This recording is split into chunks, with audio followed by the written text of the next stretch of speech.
This video is on the topic of below-the-line promotion techniques. So it's looking at promotional techniques which are based on small-scale, more individualistic approaches to marketing. Above the line suggests much more extensive marketing using perhaps national media, perhaps television stations, radio, national newspapers, magazines. So it's above the line is much more expensive. Below the line is much more community based, trying to deal with the customer perhaps face to face. So it's much more individualistic. And there are different ways of looking at below the line. There are different techniques that can be used. Now, in other videos on this topic, we've met this diagram before. You can see there are many ways in which we can engage with customers in this below the line manner, this below the line way, which is much more individualistic, as I said. And what these videos, these few videos that we're dealing with here, are doing is picking out some of these and discussing them in a little more detail. So in this particular one we're going to look at direct marketing. Other videos related to below the line promotion techniques cover different aspects of this diagram. So in this particular case we're going to talk about direct marketing. Direct marketing is a promotion technique which aims to attract and retain existing and new customers. So it's aimed at attracting new customers and retaining the existing ones. It's direct marketing which is aimed specifically at growing the sales of the business. Direct marketing is aimed at target audiences, assessment of their activities, behavioral patterns, a database containing analysis and recordings. So it's very focused. It's looking at specific customer groups. It's looking at the demographics and the characteristics of the customer base. And it's trying to work out what is the most appropriate form of contact between the organization, between the business and those customers, with a view of making sales. This technique ensures that customer information can be efficiently recorded and to develop effective relationship marketing. So it's constantly striving to pick up information about customers, any information about customers, but clearly the more extensive the information is, the better. But trying to collect the information, trying to enter it onto a database so the database can be interrogated and insights into customer needs and wants, their characteristics, where they live, their income levels, their just their general data, gender, age, work status and so on. This information could be relevant. But what it does enable the company to do is to build up relationship marketing. They're able to deal with the customer, perhaps one-to-one. They might deal with the customer one-to-one online. So they're keeping contact with the customer. They periodically send the customer an email and inform the customers of promotions and what they're working on and how the product is developing and how the company is doing. They're keeping a relationship open with the customer. But they're doing it, of course, because the customer has agreed for this to happen. Otherwise it would be intrusive. It would be considered as a spam contact, an unwarranted intrusion into this life of this individual. So the customer has agreed for this type of contact to be maintained. Direct marketing is used alongside other promotional techniques to support the overall marketing effort. The fact that the company is collecting information about its customers and trying to maintain some sort of contact with them, build up this relationship with them, doesn't mean that it's not also trying other techniques for marketing. And these various approaches augment each other. They link to each other and support each other. So it does not preclude the organization from engaging in other forms of marketing. This type of marketing ensures effective communication between the organization and customers or clients. It must be effective communications. It should be communications that the clients or the customers want. It contains information and promotions and background details about the product and the use of the product and what the company is doing and what it's working on, and it's maintaining an effective communication, a live communication channel, and ideally a two-way communications, not just a company sending emails or sending contacts to the customer, albeit the customer has approved for this contact.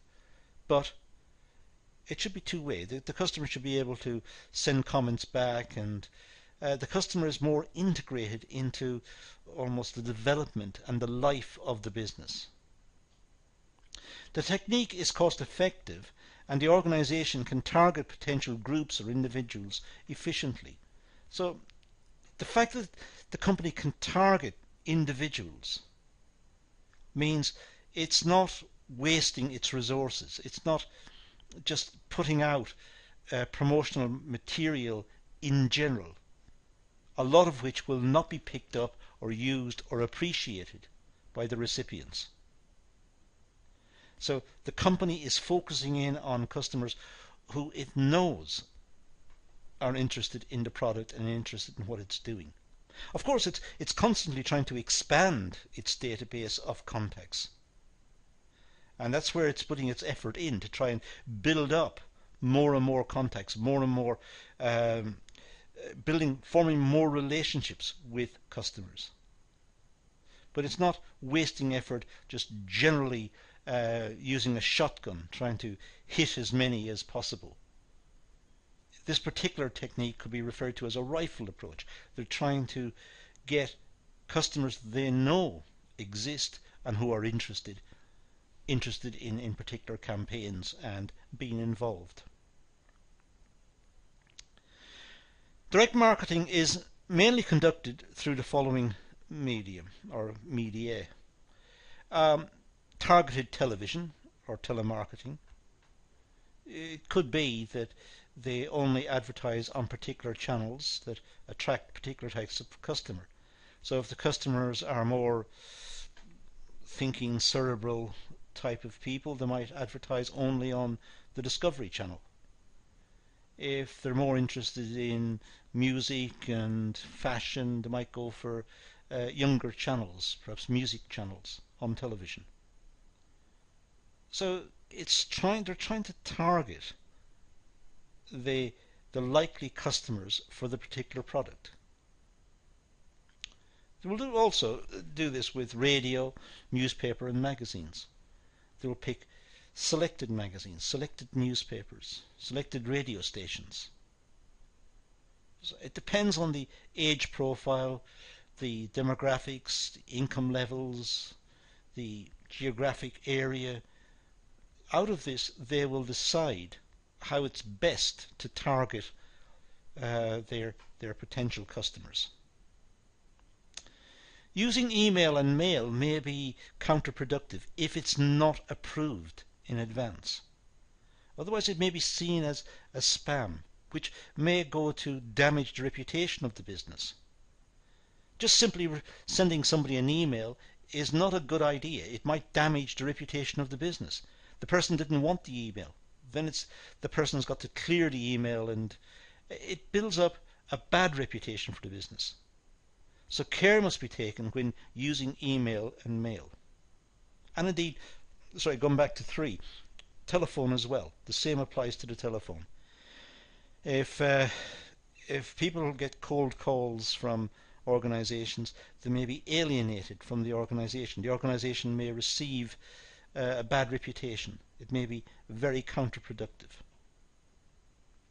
But they might get direct marketing through websites. They may be encouraged to go on websites, and the websites may include promotions and discounts and discount codes. They can use the discount code when the next time they shop for the product. So it's making contact with the customers. Texting is very seldom used in terms of direct marketing. It may be used, and given the popularity of texting, it may become part of the new way in which businesses try to contact their customers. But by and large, texting is not used a lot. And maybe that's a good thing, because the people using phones for texting and contacting their friends and family, they don't want perhaps annoying texts from advertising agencies or from companies. If they want that, they can go and get it on a website and look up the information themselves. It could be leaflets, catalogs, and could be distributed to the home or made available in shopping arcades. So it could be that the company makes known its products through leaflets or catalogs. Again, care has to be taken where it's done and how it's done. If the leaflets are just simply left out within a shopping mall, then they may be scattered around and may be seen as litter. Again, damaging the reputation of the business. Care must be taken as to how the leaflets and how the catalogs and how the distribution is managed. And simply having somebody standing there handing out leaflets doesn't solve that problem. People may accept the leaflet and put it in the bin straight away without reading it. They accept it because they're trying to be polite. They've no intention of reading it. They're there perhaps to buy a particular product, and they're not there to shop generally. It could be database marketing. Database marketing is this type of focused marketing, sometimes referred to as a rifle approach. They're picking out particular individuals who meet exactly the requirements that the company have in mind. And if they can get their hands on that sort of database, those are the people they want. And to that end, database managers have been known to sell databases. And companies acquire the databases and then interrogate the databases, trying to build up their own database from the ones that they've just acquired. And these new databases indicate who's most likely to buy their product. But again, that creates a problem for database managers and for companies trying to acquire information in this way. People don't want to be on databases necessarily, and they certainly don't want, without their consent, have their information sold on to a third party and to be used for marketing purposes, which was not their intention in the first place. Again, contentious. There may be an issue there that is worth discussing. Door-to-door marketing is quite old-fashioned. It's expensive. People walking door to door. It's a very expensive activity. It's not necessarily very productive.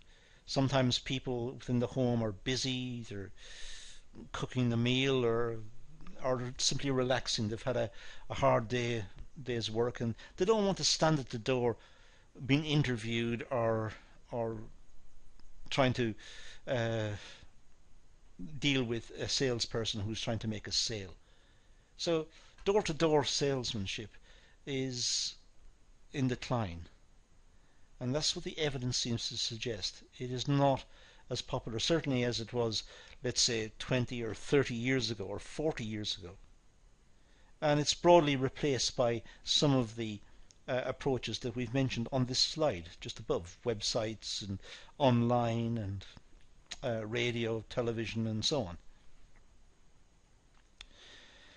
Direct marketing is a unique concept as it allows organizations to track, record, and analyze data and assess campaign success. So, if the company has permission to acquire this information and store it on a database, and there are legal implications of maintaining these databases, if the company does that, then they are in a position to target particular individuals for sales. And that may be a productive way of trying to get sales. A direct marketing process requires a database with existing and potential customers' details.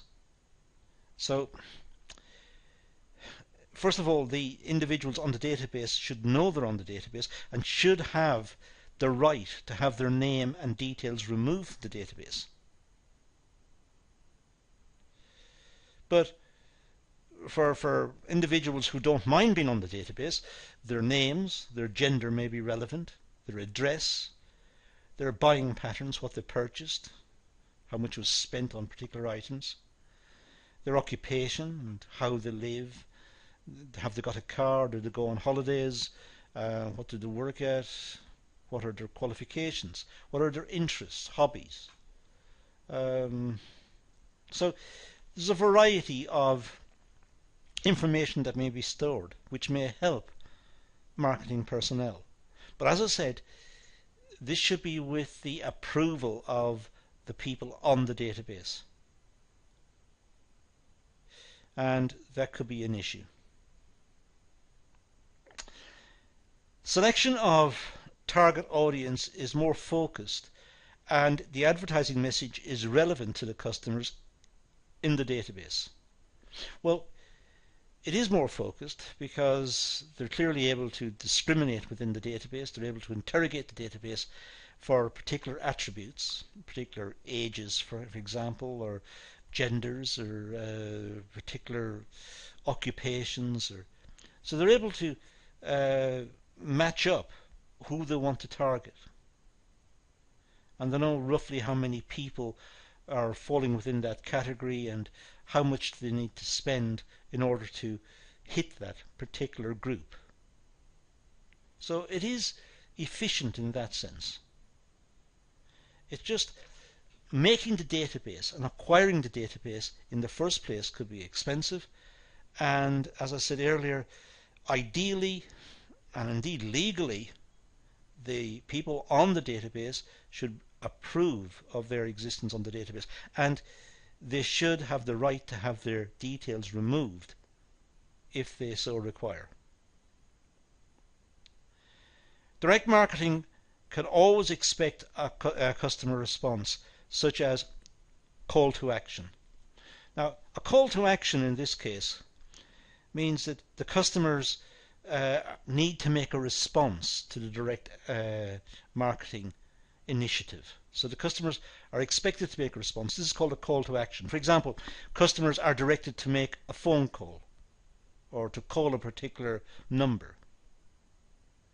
So if the customers call the number, then the process continues. So they expect the customers to make a response. The advertising campaign could be, if you are a certain age, a certain gender, living in this area, and if you work as, let's say, a teacher or you work as an engineer, then call this number because we have a product that we will sell to you at a discount, or an advertisement of that type. But the onus is then on the customer to make the phone call to claim the discount or to claim the privilege that was promised. It could be the customers are asked to click a link for more information.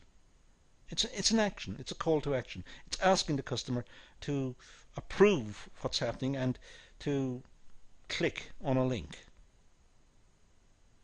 Or it could be reply to some sort of letter or correspondence in the post, or answer an email. And if the customer does, then the customer is entitled to some privilege, some discount or some sample or enter it into a free draw or whatever it is. The process of direct marketing. Well, encourage a customer response from a marketing message.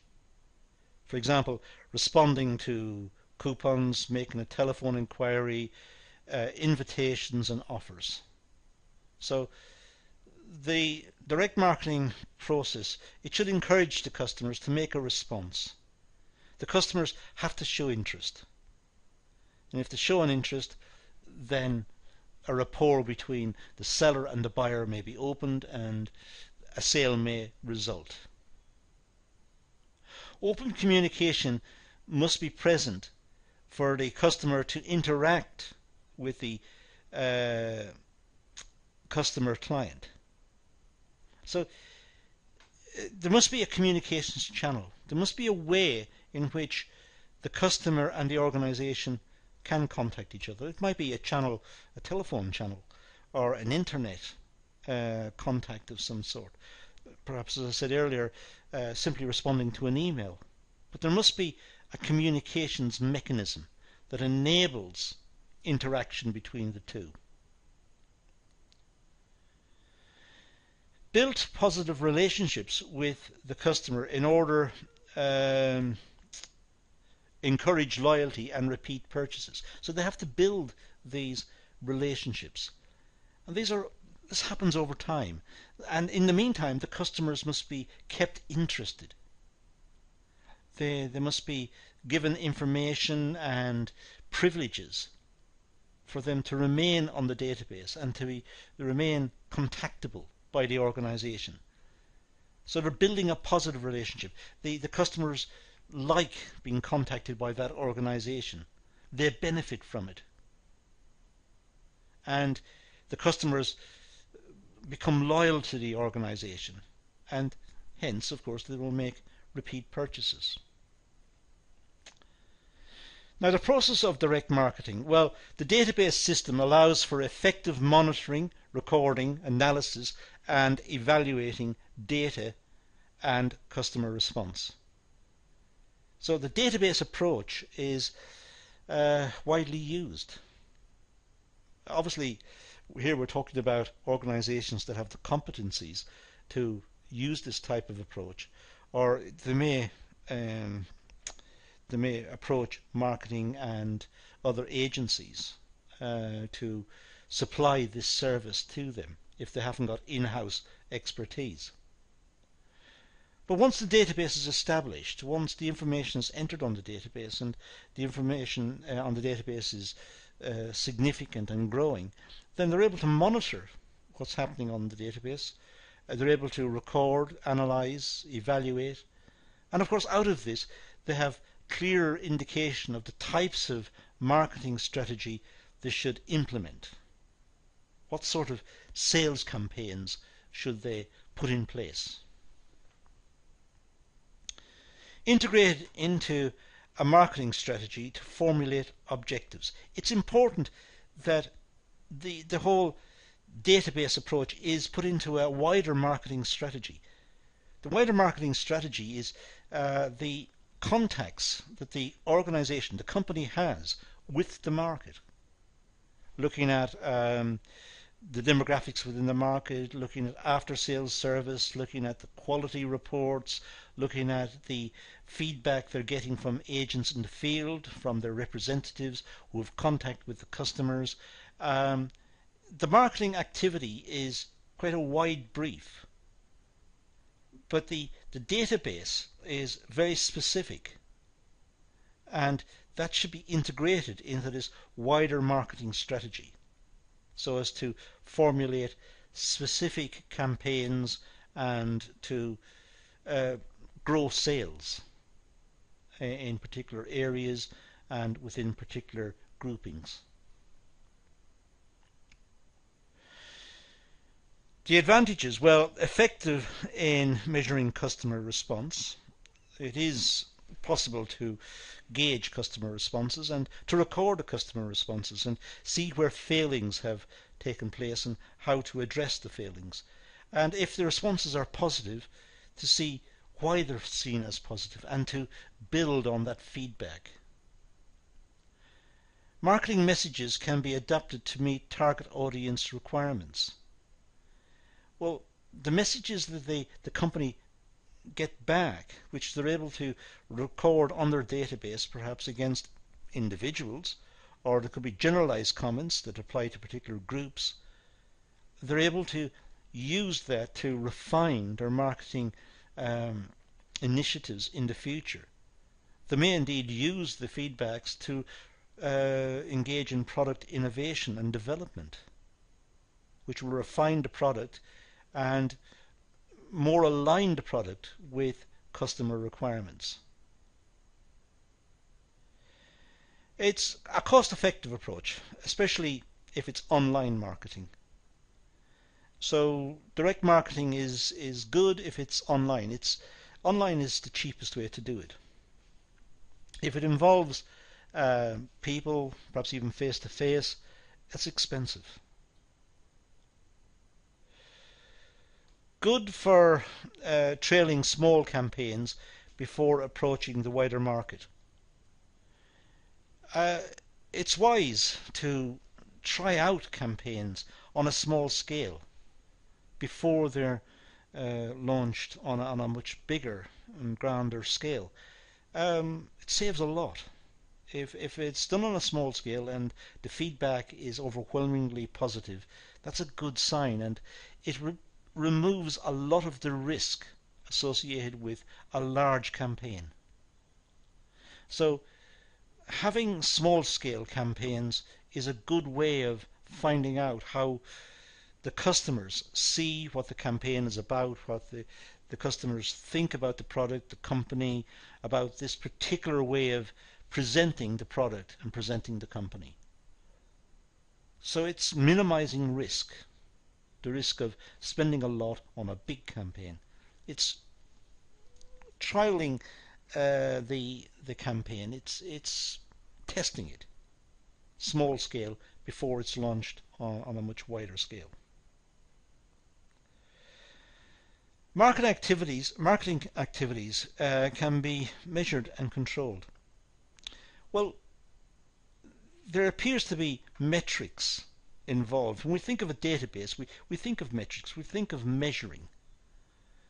So with a database, it's how many customers were contacted, what proportion of the total. So we're working quantitatively in addition to looking at the more qualitative assessments that are likely to follow any marketing campaign. The qualitative assessments: how did the customers feel about the marketing campaign, how did they feel about the product. These are more qualitative. But there's a quantitative element: how many customers were contacted, what proportion of the database liked the campaign, what proportion disliked it. Of the proportion that liked it, how many were male, how many were female, how many were over 25, how many were under 16, whatever it is. So metrics can be assigned. They may not be completely scientific in a statistical sense, but they may be still an indicator of the type of reliability that the feedback gives to the organization. The disadvantages of direct marketing: well, it's considered as junk mail, often ignored by customers, and that's the danger. Just simply sending out a letter to someone who the company doesn't know this person, just send them a letter. It may be counterproductive. It may be seen as wasting natural resources, wasting paper. It was unsolicited. Nobody asked for this information. It's junk. It may not even be opened. It may go straight into the bin. So it's often ignored by customers. And customers don't want to share personal data, such as names and addresses, because they don't want more junk mail. They don't want companies to target them, just sending lots of junk mail through that they have to dispose of. They don't want to be annoyed by companies. So it could be that this type of activity is counterproductive. It can result in a lower response rate if customers do not interact with the marketing message. So sometimes when companies send out marketing information, they require the receiver to complete a form. Well, why should they? Why should they waste their time completing a form? Why should they go through the trouble of completing the form, putting it in an envelope, and then going and posting it? So it's perhaps not something that realistically is going to happen. So these are some comments on below the line promotion technique related to direct marketing. We can see its advantages, but we can also see its disadvantages. And it's important to be familiar with both of these. Know what it is, and then look at its advantages and disadvantages, and understand its place within the overall promotions, sales promotion initiatives, set of initiatives that a company may use or deploy in order to try and gain more sales. But that's all we're going to deal with in this session, so let's leave it at that and say thank you for watching.